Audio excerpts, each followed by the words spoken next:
നമസ്കാരം. കാസർഗോഡ് നടന്ന സംഭവത്തിന്റെ വാർത്ത നിങ്ങൾ എല്ലാവരും അറിഞ്ഞതായിരിക്കും. 15-കാരിയെയും 42-കാരനെയും കാണാതാകുന്നു. അതിനുശേഷം 26 ദിവസങ്ങൾ കഴിഞ്ഞ് അവരുടെ ശരീരം തൊട്ടടുത്തുള്ള വനത്തിൽ നിന്ന് കണ്ടെത്തുന്നു. ഉണങ്ങിയ നിലയിലാണ് കണ്ടെത്തുന്നത്. ഏകദേശം 3 ആഴ്ചയോളം പഴക്കമുണ്ടായിരുന്നു. അപ്പൊ ഈ സംഭവത്തിന്റെ ഡീറ്റെയിൽസ് ഒക്കെ അറിഞ്ഞതിൽ നിന്ന് നിങ്ങൾക്ക് എന്താണ് തോന്നുന്നത്? ആരുടെ ഭാഗത്തു നിന്നാണ് ഏറ്റവും കൂടുതൽ അനാസ്ഥ വന്നത്? എൻ്റെ ഒരു അഭിപ്രായത്തിൽ ഇവിടെ 2 പേരുടെ ഭാഗത്ത് നിന്ന് അനാസ്ഥയുണ്ടായി. ഒന്നാമതായിട്ട് ആ പെൺകുട്ടിയുടെ വീട്ടുകാരുടെ ഭാഗത്ത് നിന്ന്. അത് പറയുന്നതിൽ വിഷമമുണ്ട്, പറയാൻ പാടില്ലെന്നറിയാം. പക്ഷെ എന്നിരുന്നാലും പെൺകുട്ടിയുടെ വീട്ടുകാരുടെ ഭാഗത്ത് നിന്നും അമ്മയുടെ ഭാഗത്തു നിന്നും നല്ല രീതിയിലുള്ള അനാസ്ഥ ഉണ്ടായിട്ടുണ്ട്. രണ്ടാമതായിട്ട് പോലീസുകാരുടെ ഭാഗത്ത് നിന്ന്. പോലീസുകാരെ കോടതി വരെ വിമർശിച്ചു. എല്ലാവർക്കും ഒരേ നിയമമാകണം എന്ന് കോടതി വരെ ഈ ഒരു സംഭവം എടുത്തു വെച്ച് വിമർശിച്ചിരുന്നു. കാരണം അത്രയും അനാസ്ഥ പോലീസുകാർ ഈ ഒരു കേസിൽ കാണിച്ചു. അപ്പൊ ആദ്യം തന്നെ ആ സ്ഥലത്തെ MLA മാധ്യമങ്ങളോട് പ്രതികരിക്കുന്ന ഒരു വീഡിയോ ഉണ്ട്. ആ വീഡിയോ ഞാനൊന്ന് കേൾപ്പിച്ചു തരാം. കോണ്ടാക്ട് ചെയ്തിരുന്നു. അതിനിടയിൽ നിയമസഭാ സമ്മേളനം നടക്കുമ്പോഴും അന്വേഷിച്ചപ്പോൾ ഇതുവരെ കണ്ടെത്താൻ കഴിഞ്ഞിട്ടില്ല എന്നവർ പറഞ്ഞു. സഭാ സമ്മേളനം കഴിഞ്ഞാൽ ഞാൻ നേരെ ആ വീട്ടിലേക്ക് കഴിഞ്ഞ 2 ദിവസം മുമ്പ് വന്നു. അവരുടെ വീട്ടിൽ കുറേ സമയം ചെലവഴിച്ചു. അവളുടെ അമ്മയോടും അച്ഛനോടും സംസാരിക്കുമ്പോൾ 4:30 മണിക്ക് അവൾ കിടന്നുറങ്ങി മിസ്സായ സ്ഥലം കാണിച്ചു തന്നു. അവരൊക്കെ SSLC എഴുതേണ്ട ശ്രേയ എന്തായാലും എവിടെയെങ്കിലും ഉണ്ടാവും സാറ്. അപ്പോൾ പ്രദീപിനെ കുറിച്ച് ചോദിച്ചപ്പോൾ അമ്മ പറഞ്ഞു, പ്രദീപ് കഴിഞ്ഞ കുറേ വർഷങ്ങളായി അച്ഛൻ്റെ ചികിത്സയുമായി ഞങ്ങളുടെ വീട്ടിലെ ഒരാളെപ്പോലെ ഞങ്ങളുമായി സഹായിക്കുന്ന ഒരാളാണ്. മകൾ മിസ്സായ ഉടനെ ആദ്യത്തെ ഓർമ്മ വന്നത് പ്രദീപിനെ ഒന്ന് വിളിക്കാമെന്ന് പറഞ്ഞിട്ട് മൊബൈലിലേക്ക് വിളിക്കുമ്പോൾ പ്രദീപ് ഫോൺ എടുക്കുന്നില്ല. അപ്പോഴും ഞങ്ങൾ വിചാരിച്ചു തിരിച്ചു വിളിക്കുന്നു. പിന്നീടാണ് അറിയുന്ന പ്രദീപും കൂടി മിസ്സിങ് ആണെന്ന്. ഞങ്ങൾ പല രീതിയിലും ചോദിച്ചപ്പോൾ എന്തായാലും അവർ എവിടെയെങ്കിലും ഉണ്ടാവും, കിട്ടും എന്നുള്ള ഒരു പ്രതീക്ഷയിലായിരുന്നു.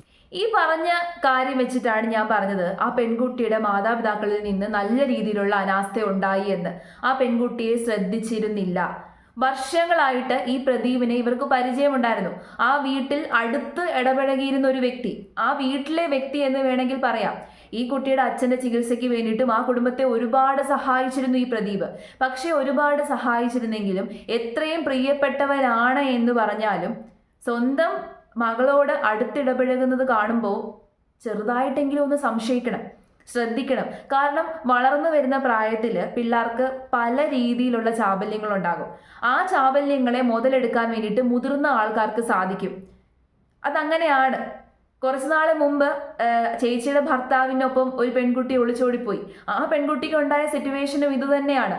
അപ്പം മുതിർന്ന ആൾക്കാർ പല രീതിയിൽ കുട്ടികളിൽ സ്വാധീനം ചെലുത്താൻ വേണ്ടിയിട്ട് തയ്യാറാകും. അപ്പം അത് മനസ്സിലാക്കേണ്ടത് നമ്മളാണ്. ഏറ്റവും അടുത്ത ബന്ധുക്കളെ പോലും വിശ്വസിക്കാൻ പറ്റാത്തൊരു കാലഘട്ടത്തിൽ ഇങ്ങനെ ഒരു വ്യക്തിയെ വിശ്വസിച്ച് ആ കുടുംബത്തിന്റെ ഭാഗമായിട്ട് മാറ്റുന്ന സമയത്ത് തീർച്ചയായിട്ടും തങ്ങളുടെ പെൺകുട്ടികളെ ശ്രദ്ധിക്കേണ്ട ഉത്തരവാദിത്തം ആ മാതാപിതാക്കൾക്കുണ്ടായിരുന്നു. അവർ ചെയ്തില്ല. അമ്മ ശ്രദ്ധിച്ചില്ല. അവർ യാതൊരു രീതിയിലും അവർ തമ്മിലുള്ള റിലേഷനെ സംശയിച്ചില്ല. അവരുടെ ഫോണിൽ നിന്ന് ഏകദേശം 500ഓളം ഫോട്ടോകളാണ് കിട്ടിയത് ഇവർ തമ്മിൽ നിൽക്കുന്നത്. അപ്പോൾ അതെന്തുകൊണ്ടാണ്? വീട്ടുകാർ ശ്രദ്ധിച്ചില്ല. വീട്ടുകാർ ഇയാളുടെ ഒപ്പം പറഞ്ഞു വിട്ടു. ചെറിയ പ്രായമാണ്, ഇപ്പൊ 15 വയസ്സ്. വർഷങ്ങൾക്ക് മുമ്പ് തുടങ്ങിയ ബന്ധമാണെന്നാണ് പറയുന്നത്. അപ്പം വളരെ ചെറിയ പ്രായത്തിൽ തന്നെ ഈ കുട്ടിയെ സ്വാധീനിച്ചിട്ടുണ്ടാകാം. ഈ കുട്ടിയുടെ അടുത്തുകൂടി പല രീതിയിലുള്ള കാര്യങ്ങളും അയാൾ ചെയ്തിട്ടുണ്ടാകാം. 42-കാരനാണ്. അച്ഛൻ്റെ പ്രായമുണ്ട്, ഏകദേശം അച്ഛൻ്റെ പ്രായമുണ്ട്, ഒരു മുതിർന്ന സഹോദരന്റെ പ്രായമാണ്. എന്നിട്ട് പോലും അയാൾ ആ കുട്ടിയെ മുതലെടുത്തു. അത് മനസ്സിലാക്കാൻ വീട്ടുകാർക്ക് സാധിച്ചില്ല എന്നുള്ളതാണ് സത്യം. ഇപ്പൊ കരഞ്ഞിട്ട് വല്ല കാര്യമുണ്ടോ? ഈ കുട്ടിയെ കാണാതായപ്പോൾ തന്നെ ആദ്യം വിളിക്കുന്നത് ഇയാളെയാണ്. അതിനുശേഷമാണ് ഇയാളുടെ ഒപ്പം ആയിരിക്കാൻ പോയത് എന്നുള്ളൊരു സംശയത്തിൽ എത്തുന്നത്. ഇതിന് തൊട്ട് മുമ്പ് ഈ കുട്ടിയുടെ സ്കൂൾ അധികൃതര് ഇയാൾക്കെതിരെ പരാതി കൊടുത്തിട്ടുണ്ട്. പ്രദീപിനെതിരെ 2 വർഷം മുമ്പ് ഒരു പരാതി കൊടുത്തിട്ടുണ്ട്. അങ്ങനെ പരാതി കൊടുത്തിട്ട് പോലും വീട്ടുകാർ ശ്രദ്ധിച്ചില്ല. വീട്ടുകാർ ഇതിനെ കാര്യമാക്കിയില്ല. അവർ തമ്മിൽ സഹോദര സ്നേഹമാണ്, സഹോദരനും അനിയത്തിയും തമ്മിലുള്ള ബന്ധമാണ് എന്ന് പറഞ്ഞ് വീട്ടുകാർ അതിനെ തള്ളിക്കളഞ്ഞു. അത് ഒത്തുതീർപ്പാക്കി. ഇങ്ങനെ ചെയ്യാൻ പാടില്ല. ഇന്നത്തെ കാലഘട്ടത്തിൽ പെൺകുട്ടികളുള്ള മാതാപിതാക്കൾ കൂടുതലും ശ്രദ്ധിക്കണം. വീട്ടിലേക്ക് ഒരു അന്യ പുരുഷനെ കടത്തി വിടുമ്പോൾ അയാൾ എന്ത് ചെയ്യുകയാണ്, തങ്ങളുടെ മക്കളുടെ അടുത്ത് ഏത് രീതിയിലാണ് അപ്രോച്ച് ചെയ്യുന്നത്, ആ കാര്യങ്ങളൊക്കെ തന്നെ വളരെയധികം സൂക്ഷിക്കണം. സൂക്ഷിച്ചില്ല എന്നുണ്ടെങ്കിൽ ഇതുപോലെ ദുഃഖിക്കേണ്ടി വരും. ഇനി ബാക്കിയും കൂടി ഉണ്ട്, നമുക്കൊന്ന് കേൾക്കാം. ഈ പ്രദേശത്ത് നേരത്തെ തെരച്ചിൽ നടത്തിയിരുന്നില്ല? സത്യത്തിന് ഞാൻ പോലീസുമായിട്ട് നിരന്തരമായി ബന്ധപ്പെടുമ്പോൾ കഴിഞ്ഞ ഞായറാഴ്ച 50 അംഗ പോലീസ് ടീം ഇപ്പോഴും ഞാൻ അവരോട് ചോദിക്കുമ്പോൾ അവർ പറഞ്ഞു ഇപ്പോൾ ഇതിൻ്റെ തൊട്ടടുത്ത് വരെ ഞങ്ങൾ എത്തിയിരുന്നു എന്ന് ചില പോലീസുകാർ പറഞ്ഞു. അവർ ഡ്രോൺ പരിശോധന നടത്തി. മൊബൈൽ ലൊക്കേഷൻ അവർ അവസാനമായി ഐഡൻറ്റിഫൈ ചെയ്തത് ഇവിടുത്തെ ഇൻസ്പെക്ടറൊക്കെ പറഞ്ഞിരുന്നു. സർ, വീടിൻ്റെ പരിസരത്ത് തന്നെ ഞങ്ങൾക്ക് ആ രീതിയിൽ ഇടയ്ക്ക് മടിക്കേരിയിൽ എന്നറിയുന്ന ഒരു സംശയം പ്രകടിപ്പിച്ചു. പല രീതിയിലും പോലീസ് തെരച്ചിൽ നടത്തിയിരുന്നു. നമ്മുടെ ഒരു ചോദ്യം, ഇത്രയും ഇതൊരു ഫോറസ്റ്റ് പ്രദേശമൊന്നുമല്ല, ആർക്കും ഏത് സമയത്തും കാണേണ്ട ഒരു സ്ഥലം. നാട്ടുകാരുണ്ട്, ഇവിടെ കളിക്കുന്ന കുട്ടികളുണ്ട്. നമുക്ക് ഇത്രയും ദിവസങ്ങളായി ഇത് കണ്ടില്ല എന്ന് അദ്ദേഹം പറഞ്ഞത് കേട്ടല്ലോ. ആ സ്ഥലത്തെ MLA ആണ്. അപ്പൊ അദ്ദേഹത്തിന് കൂടുതലായിട്ട് കാര്യങ്ങൾ അറിയാൻ സാധിക്കും. അദ്ദേഹം പറയുന്നത് ഇതേ പ്രദേശത്ത് പോലീസുകാർ ഇതിനു മുമ്പ് സെർച്ച് നടത്തിയതാണ്.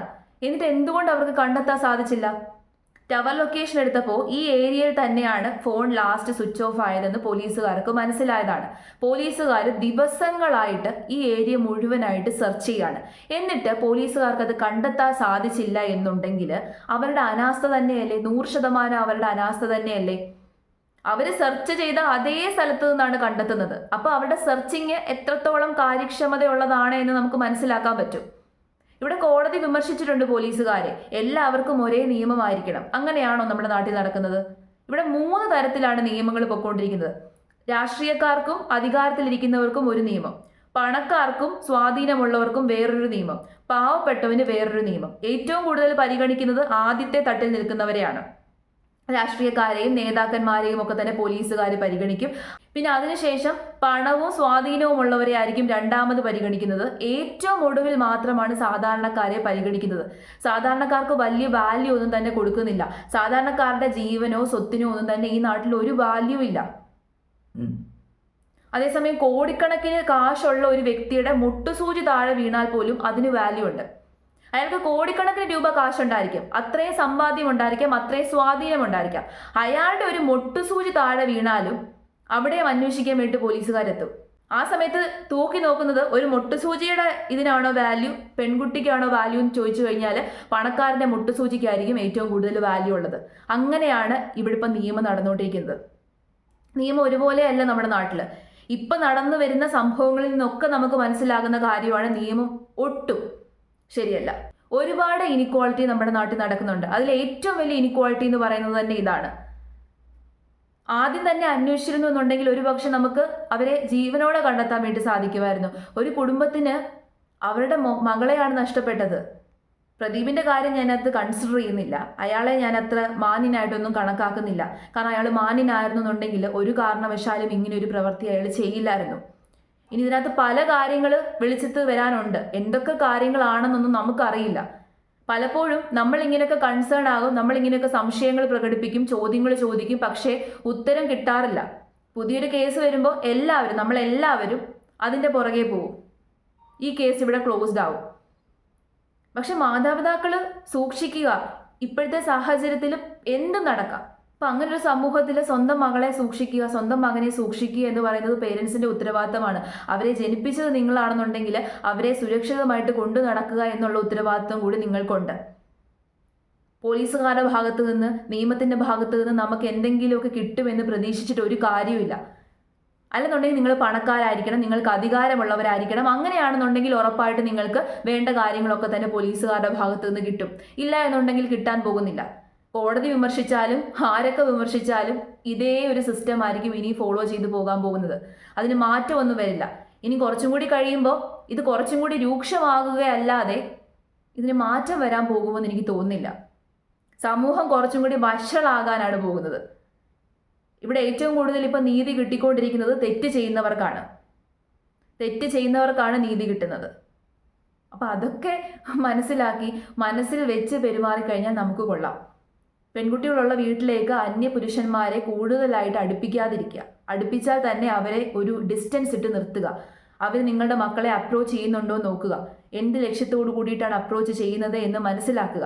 അതൊക്കെ മനസ്സിലാക്കി പെരുമാറിക്കഴിഞ്ഞാൽ ഒരു പരിധിവരെ പെൺകുട്ടികളെ സുരക്ഷിതരാക്കി വെക്കാൻ പറ്റും.